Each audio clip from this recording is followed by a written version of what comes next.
Ceci est un livre audio autogénéré par Google.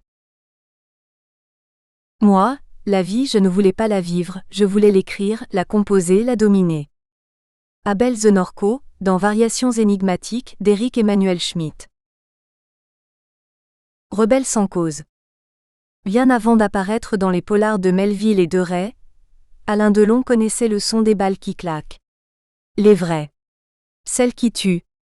Quand on avait fusillé Pierre Laval à la prison de Fresnes, le 15 octobre 1945, le petit Alain était tout près, jouant avec les enfants des gardiens. La détonation l'avait fait sursauter. Ce souvenir est l'un des plus vifs qu'Alain Delon ait conservé de ses premières années.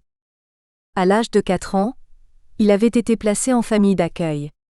On le traitait bien, et pourtant il était plein de rancœur. Désillusionné, blessé.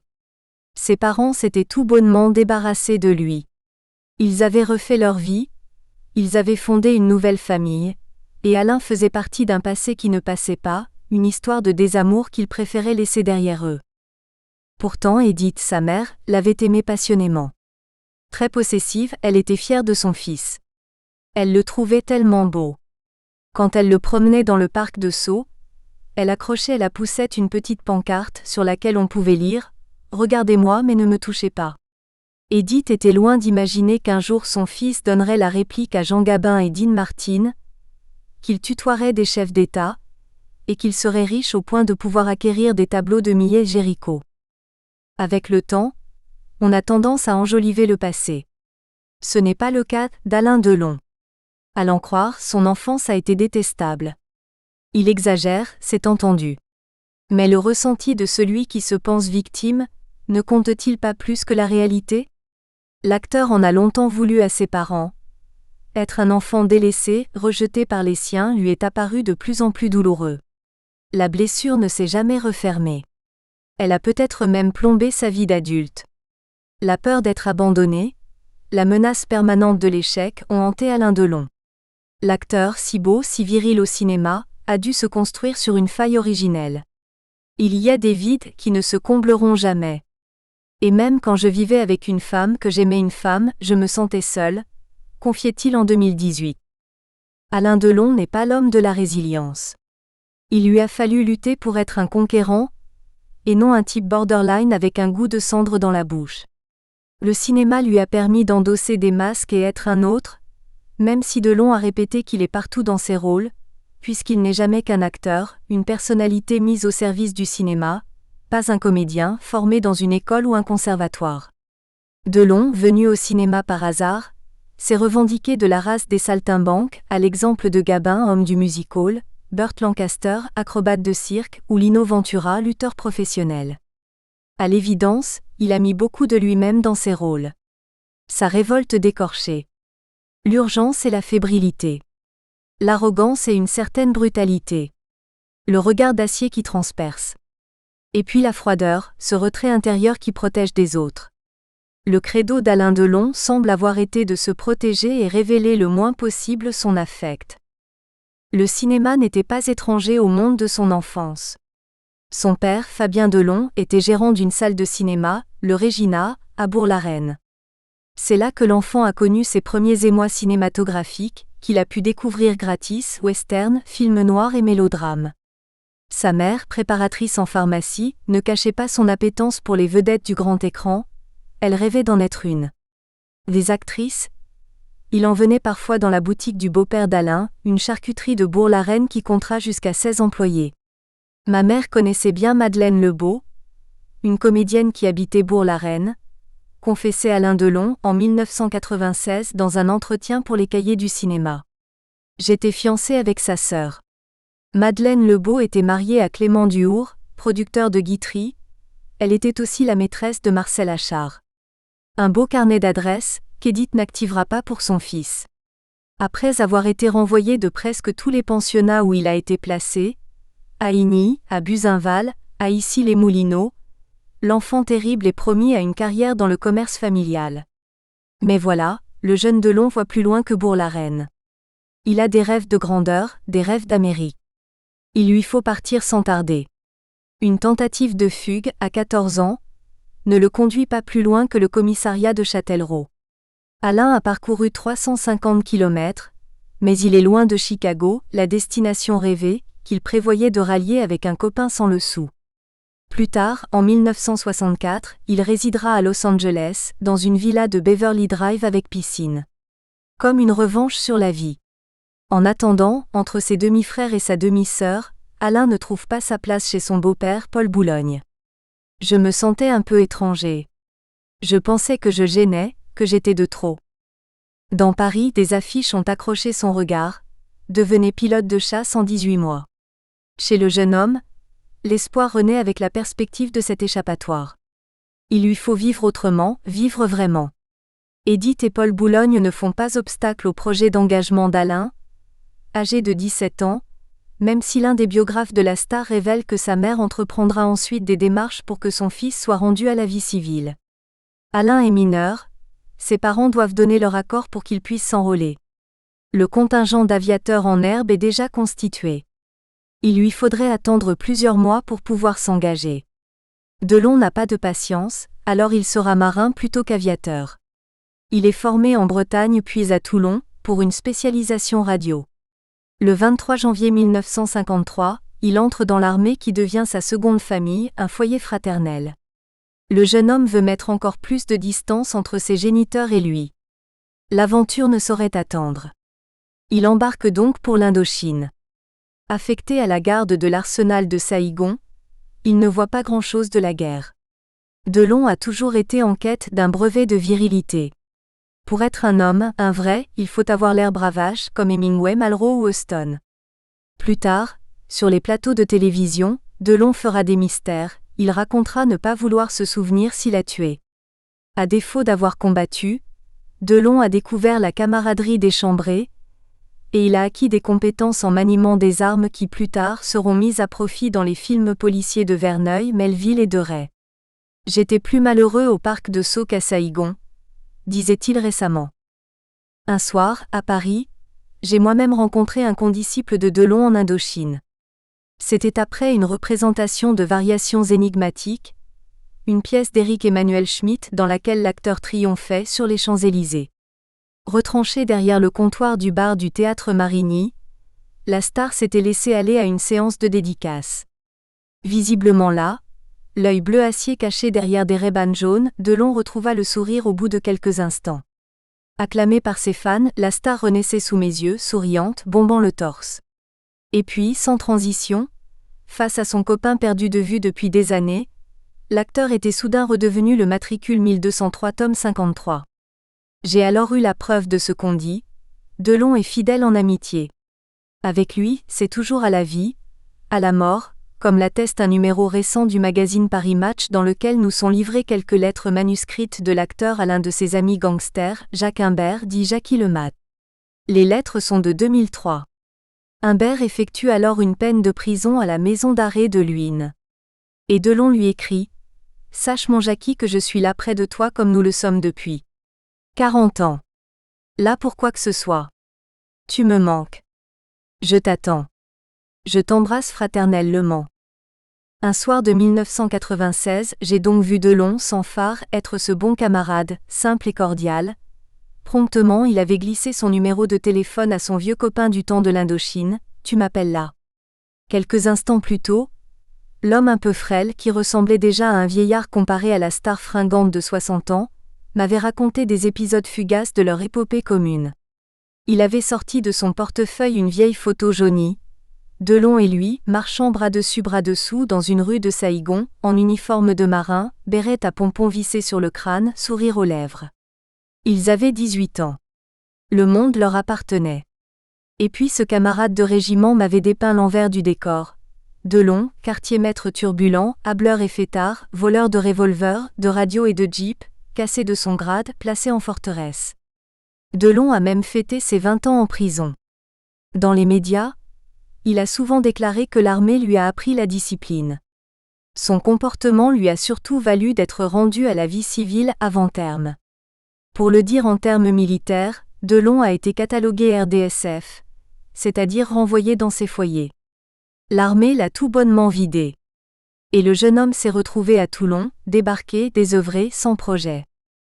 En mai 1956, Alain est prêt à tout pour ne pas retourner à Bourg-la-Reine. Plutôt ce d'année. Son point de chute sera l'hôtel Regina, dans le quartier de Pigalle. Regina, comme le cinéma de Fabien Delon, ça ne s'invente pas.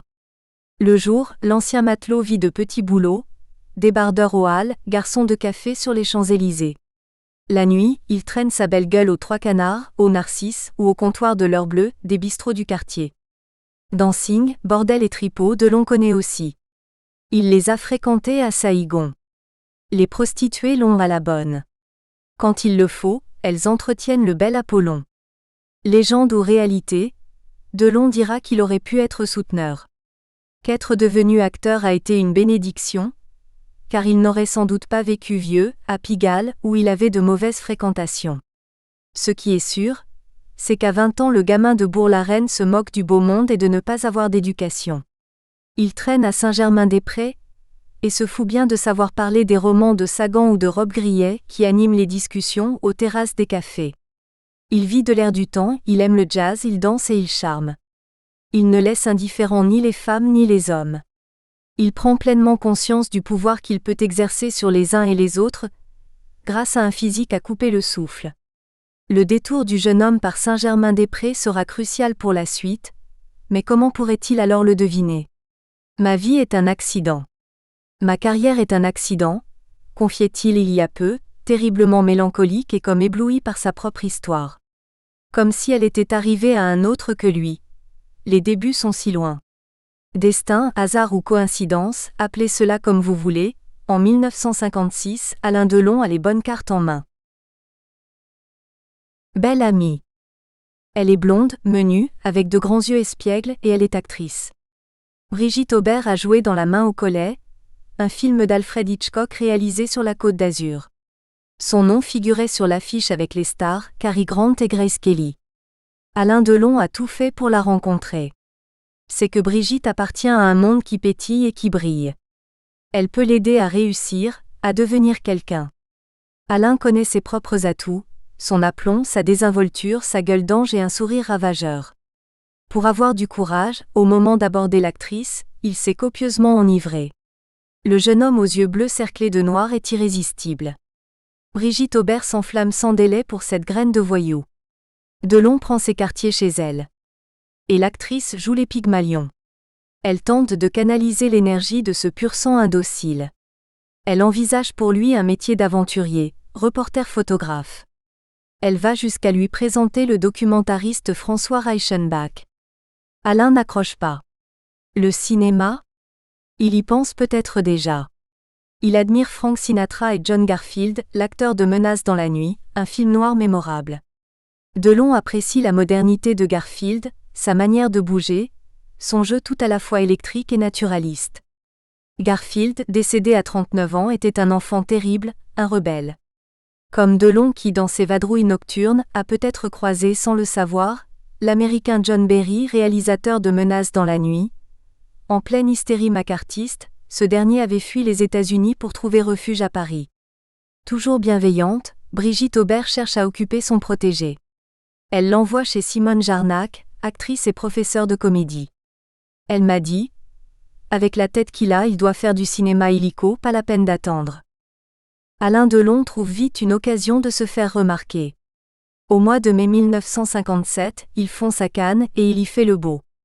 Un jeune acteur vite conquis lui sert de guide dans les lieux où il faut être vu. Il s'appelle Jean-Claude Brialy. Delon chausse ses lunettes de soleil, embarque son nouvel acolyte dans le petit cabriolet MG qu'il a emprunté à un ami de Brigitte Aubert, et il part à la conquête du monde.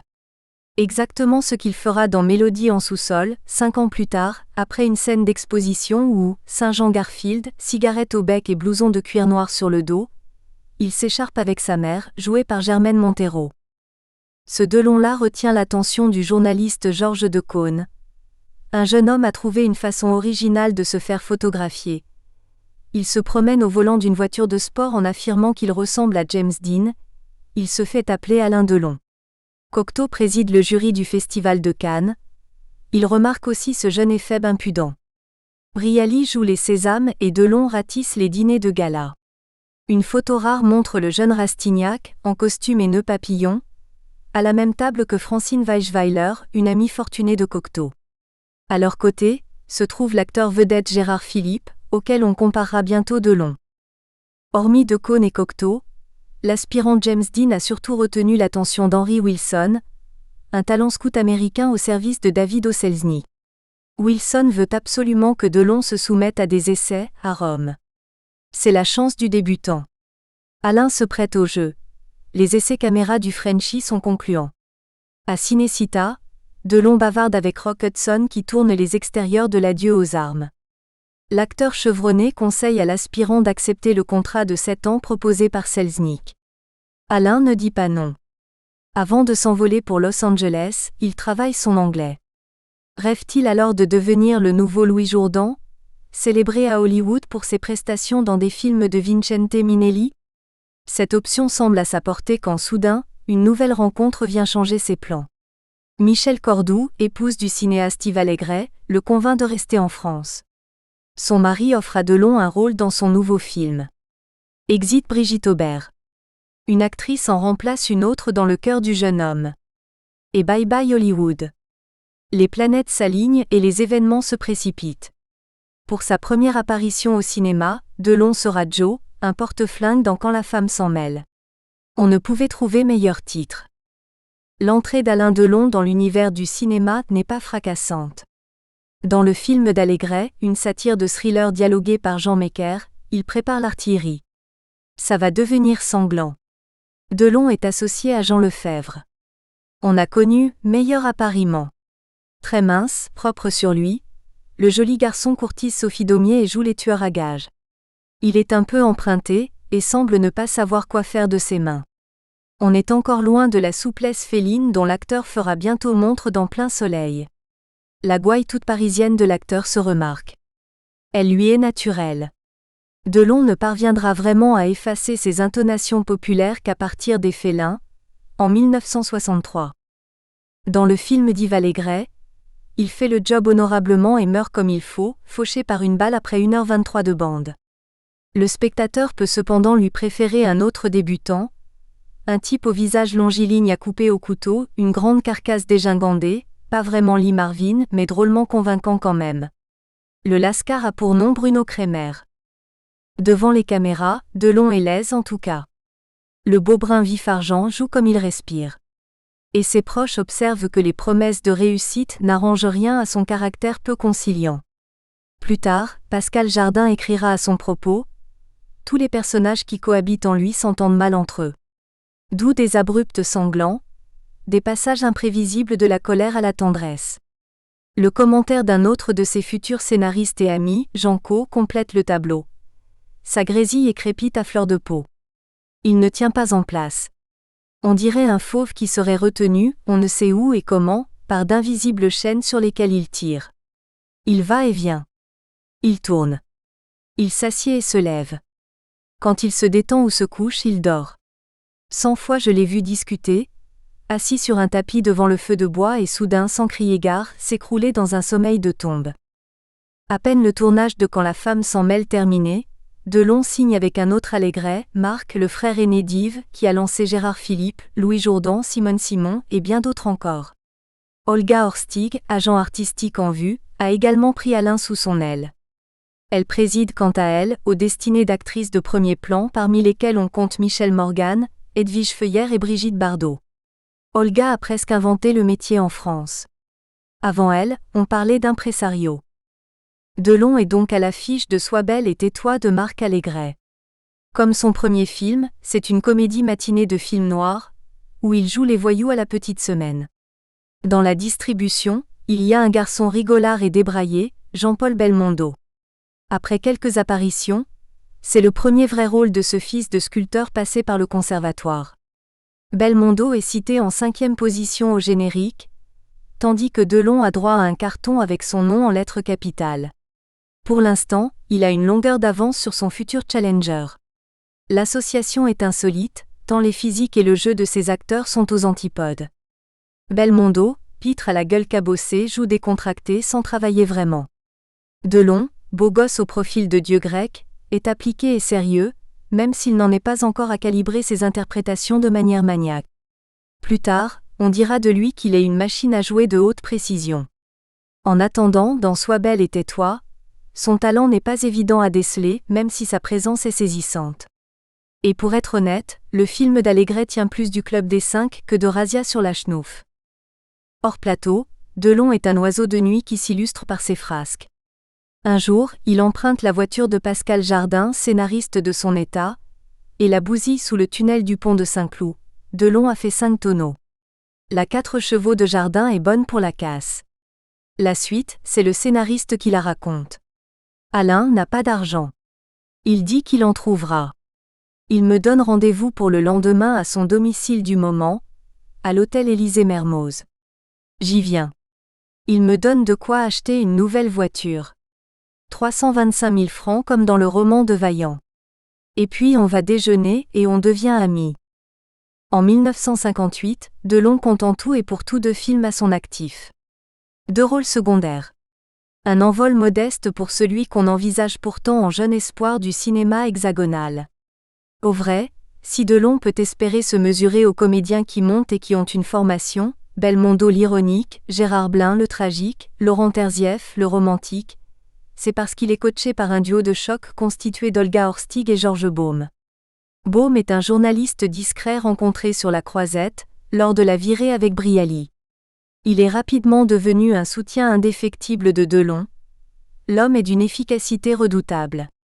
Rédacteur dans le magazine Ciné-Monde, qui tire chaque semaine à plusieurs centaines de milliers d'exemplaires, il multiplie les articles sur son poulain. Delon, qui élira un temps domicile chez lui, peut être tranquille. Baume travaille à sa gloire. Avec le temps, Ciné-Monde trouvera bien quelques défauts à l'acteur. Nous espérons que vous avez apprécié cet aperçu. Pour continuer à écouter ce livre audio sur Google Play Livres, utilisez le lien dans la description de la vidéo.